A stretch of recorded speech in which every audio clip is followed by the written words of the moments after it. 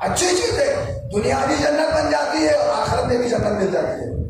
امیر کو اگر اپنی دولت کو صحیح طریقے سے استعمال کرے گا تو دنیا بھی اس کی جنت ہے، اس کی ساری سہولتیں اس کے گھر میں موجود ہیں، اور پھر غریبوں پر خرچ کرنے کی وجہ سے آخرت بھی اس کو مل جاتی ہے، وہاں بھی، یہاں بھی جنت وہاں بھی جنت۔ دولت اچھی بری چیز کا نام نہیں ہے، اچھی چیز کا نام ہے۔ امام سجاد امیر ترین لوگوں میں سے تھے، غریب نہیں تھے خاندان بنی ہاشم۔ میں نے پڑھا ہے کتاب میں 30 پشتوں سے امیر دولت مند تھے، حتیٰ کہ آپ پیچھے جائیں گے تو عبد المطلب تک، ہاشم تک، ہاشم کا کہاں آیا علاقے میں غربت پڑ گئی تو جناب ہاشم نے شوربہ اور روٹیوں پکا کر ڈھیر لگا دی روٹیوں کی، جب کہاں آیا تھا علاقے میں، محلے میں، شہر میں، تو گھر میں جتنا آتا تھا اس سے روٹی بنایا، شوربہ بنوا کے روٹی اور شوربہ لوگوں میں تقسیم کیا جناب ہاشم نے، اسی لیے ان کا نام ہاشم پڑ گیا۔ اس زمانے سے یہ دولتدار، تو امام سجاد سے بڑا تو کوئی تھا ہی نہیں نا۔ وہ خود اپنی پشت پر گٹھڑی اٹھا کر، روٹیاں اٹھا کر، رات کی تاریکی میں در در جاتے ہیں۔ مدینے میں ایک بستی تھی جہاں یتیم غریب بیوہ رہتے تھے، اس بستی میں خصوصیت کے ساتھ ہم اور آپ کے چھوٹے امام وہاں چلے جاتے تھے، ٹائم کا کھانا لے کر ان پر چلے جاتے تھے۔ تو کوئی امیر اتنا اہم عظیم تو نہیں ہے جو سید سجاد سے زیادہ اہمیت رکھتا ہو۔ جب آپ کا امام خود دروازے، دیکھیں اسلام کا حکم دینے والے خود عمل کر کے دوسروں کو حکم دیتے ہیں۔ امام سے جب روایت آئی ہے تو امام نے خود عمل کر کے ہم اور آپ کو حکم دیا ہے، خود عمل کر کے دوسروں کو حکم دیا ہے۔ امام نے جب خود عمل کیا ہے، کیا امام کی سیرت پر عمل کرنے والا کسی کو نہیں بننا چاہیے؟ کسی آفیسر کو، کسی جج کو، کسی سیکرٹری کو، کسی بڑے عہدیدار کو کیا یہ مناسب نہیں لگتا کہ سید سجاد کی سیرت اختیار کرے؟ اپنے لیے توہین سمجھے اسے؟ سید سجاد کی توہین نہیں ہوتی ہے، میری آپ کی توہین کیسے ہو سکتی ہے؟ اسلام ہے، ہم نے اسلام کو الگ رکھ دیا ہے، اسلام کے تقاضے کچھ اور ہیں، امت اسلامیہ کا رد عمل کچھ اور ہے۔ میں چاہتا یہ ہوں کہ ہمارا رد عمل ویسا ہو جائے جیسا اسلام چاہتا ہے، ہمارا طریقہ عمل وہ ہونا چاہیے جیسے اسلام نے حکم دے دیا ہے۔ مگر دن بدن دیکھتے ہیں اسلام کچھ کہتا ہے، ہم کچھ کر رہے ہیں۔ اسلام کا طرز عمل کچھ اور ہے، ہمارا طرز عمل کچھ اور بنتا جاتا ہے۔ تو فرمایا کہ وہ جو غریب اور امیر کو تم نے دیکھا ہے آخری زمانے میں، اس کے بعد چھٹا منظر جو دیکھا ہے جابر تم نے، وہ کیا دیکھا ہے؟ 2 سر والا جانور دیکھا ہے، 2 سر والا جانور۔ فرمایا کہ وہ 2 سر والا کوئی جانور نہیں ہے، وہ تم نے آخری زمانے کے تاجروں کو دیکھا ہے، یعنی آخری زمانے کا تاجر 2 سینگ والے تیل کی طرح ہے۔ مجھے نہیں معلوم کتنے تاجر حضرات یہاں تشریف فرما ہوں گے، ظاہر ہے جتنے سین تھے تقریباً ہر قسم کے لوگ یہاں موجود ہیں۔ میں نے اپنی مثال بھی دے دی، میں عالم تو نہیں ہوں، لوگ مجھے عالم کہتے ہیں، میں خود پریشان ہوتا ہوں، لیکن یہاں بزرگ اور معتبر قابل علماء یہاں تشریف فرما ہیں، ان کی بھی بات آئی، تاجروں کی بھی بات آئی، امیروں کی بھی بات آئی، دولتداروں کی بھی بات آئی، یعنی صرف تاجر اس اجتماع میں موجود نہیں ہے۔ حدیث میں جتنے 7 کے 7 سین ہیں، 7 سین والے لوگ اس وقت اس امام بارگاہ کے اندر بھی موجود ہیں۔ میرا یہ مطلب نہیں ہے کہ میں کسی کو نشانہ بنا رہا ہوں، یہ حکم بھی نہیں ہے، یہ ممبر رسول کے تقاضے نہیں ہے کہ آپ کسی کو ذاتی طور پر کسی پر اٹیک کریں، نہیں، جنرل بات کریں، عمومی بات کریں، چاہے اس میں ہوں تو میں اپنی اصلاح کروں گا۔ اب علماء کی بات آ گئی تو اگر میں ہی مجھ میں خرابی ہے تو مجھے چاہیے کہ میں اپنی اصلاح کروں۔ تاجروں کی بات آئی تو اگر کوئی تاجر میں یہ کمی پائی جائے تو وہ اپنی اصلاح کرے، امیروں میں کوئی کوتاہی ہے تو وہ امیر اپنی اصلاح کرے، ہے نا؟ اچھا کوئی دیانتدار نہیں ہے تو وہ اپنی اصلاح کرے، کوئی پورے اسلام پر عمل نہیں کرتا ہے تو وہ پورے اسلام پر عمل کرے۔ کسی ایک کو ٹارگٹ نہیں بنایا جاتا، کسی ایک کو ٹارگٹ بنانا جائز بھی نہیں۔ صلوات پڑھیں محمد والے محمد۔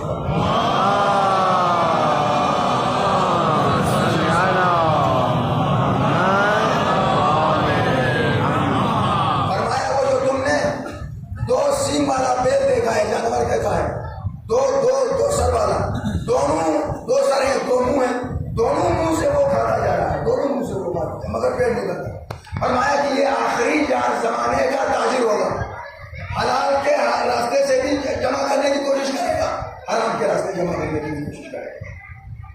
تجارت، حدیث میں آیا کہ اگر تجارت اس اسلام کو سمجھے بغیر, تجارت کے اصولوں کو سمجھے بغیر اگر کوئی تجارت کرتا ہے تو وہ ہلاک ہو گئے. تجارت کے اصولوں کو پہلے سمجھو, پڑھو, اور پھر اسلامی طریقے تجارت کو اختیار کرے تو پھر یہ انبیاء کا شیوا ہے, پھر یہ انبیاء کی سیرت ہے. تجارت کا پیشہ بڑا اچھا پیشہ, سنت پیشہ ہے, مگر دین کے احکام کو سمجھے بغیر تجارت کریں گے تو پھر وہ تجارت انسان کو لے کر ڈوبے کی گمراہ کر دیں گے. فرمایا کہ یہ وہ لوگ ہوں گے جو حرام طریقے سے بھی ذخیرہ توزی کرنے کی کوشش کریں گے, دولت سمیٹیں گے حلال طریقے سے بھی. جس طریقے سے بھی پیسہ آ جائے 5 روپے کی چیز کو 15 روپے میں بیچیں گے. یہ غلط ہے, جائز نہیں ہے, ناجائز ہے, شریعت نے اجازت نہیں دی ہے. مناسب منافع کی اجازت ہے, لوگوں کے خون چوسنے کی اجازت نہیں ہے. مارکیٹ ریٹ سے بڑھا کر دینا, ایک چیز کی قیمت اس دکان میں الگ ہے, اس دکان میں الگ ہے, یا یہ صحیح ہے یا وہ صحیح, تم تو صحیح نہیں ہے. اسے اس قیمت پر ملتی ہے تو آپ کو اس قیمت پر کیوں نہیں ملتی ہے؟ آپ کے ساتھ کوئی خصوصی الگ سے قیمت آ رہا ہے. کہنے کا مطلب یہ ہے کہ خدا ہمارے تاجروں کو اس تاجروں میں شمار نہ کرے جنہیں جابر بن عبداللہ انصاری نے خام میں دیکھا تھا. آمین تو کہیں آپ. صلوات بھی پڑھیں محمد و علی محمد. اللهم صل على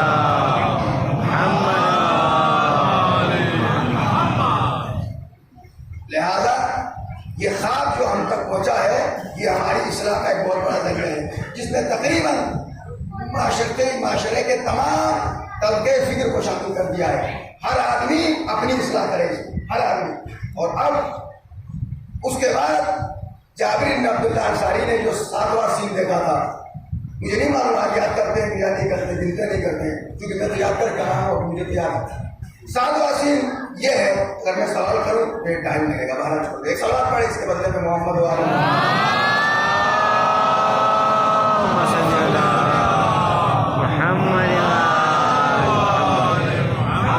7واں جو منظر تھا وہ یہ تھا کہ 2 تالاب ہیں, دائیں طرف سونے کا تالاب ہے اور بائیں طرف تانبے کا تالاب ہے.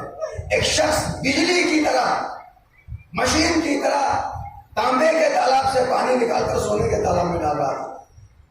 نہ اس تالاب میں پانی میں کمی آ رہی تھی اور نہ اس تالاب میں اضافہ ہو رہا تھا. مولا نے فرمایا کہ جابر یہ جو تم نے جو تالاب دیکھا ہے جو درمیان میں آدمی ہے, وہ آدمی جو درمیان میں ہے وہ ملک الموت ہے. آخری زمانے میں موت اتنی آسان ہو جائے گی کہ ملک الموت کو فرصت ہی نہیں ملے گی کہ وہ 1 منٹ کے لیے کھڑا ہے.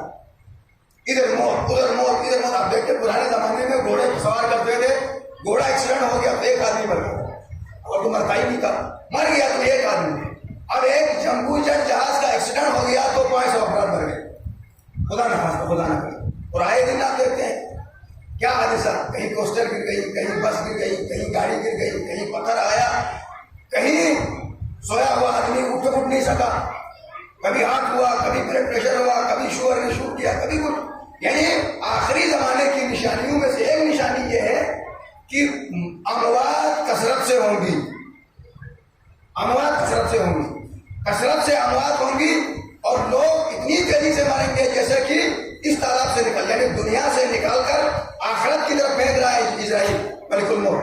نہ دنیا میں لوگوں کی کمی واقع ہو جائے گی اور نہ آخرت بعد میں لوگ بڑھ جائیں گے. وہ دنیا بھی نہیں بڑھے گی, مرتے آدم سے لے کر آج تک مر رہے ہیں, بڑی نہیں ہے وہ دنیا بھی, اور یہاں بھی کوئی کمی نظر نہیں, بلکہ دن بدن اضافہ ہو رہا ہے. تو جابر یہ وہ وقت ہوگا جب آخری زمانہ ہوگا تو اموات اس طرح سے ہوں گی.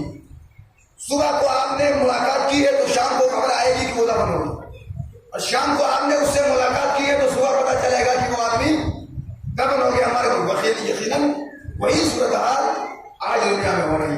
تو امام نے آخر میں ایک جملہ فرمایا, وہ جملہ یہ ہے کہ جابر جس وقت یہ زمانہ آئے گا جو تم نے خواب دیکھا ہے, جیسا کہ تم نے علماء کے بارے میں دیکھا, جیسا کہ تم نے امیروں کے بارے میں دیکھا, جیسا کہ تم نے دیانتداروں کے بارے میں دیکھا, جیسا کہ تم نے تاجروں کے بارے میں دیکھا, جیسا کہ تم نے ملک الموت کے بارے میں دیکھا, اگر یہ زمانہ آئے گا تو سمجھو کہ ہمارا بیٹا یا صبح کو آنے والا ہے یا شام کو آنے والا ہے. یعنی ظہور کا وقت اتنا قریب آ چکا ہوگا, اتنا قریب آ چکا ہوگا. لہذا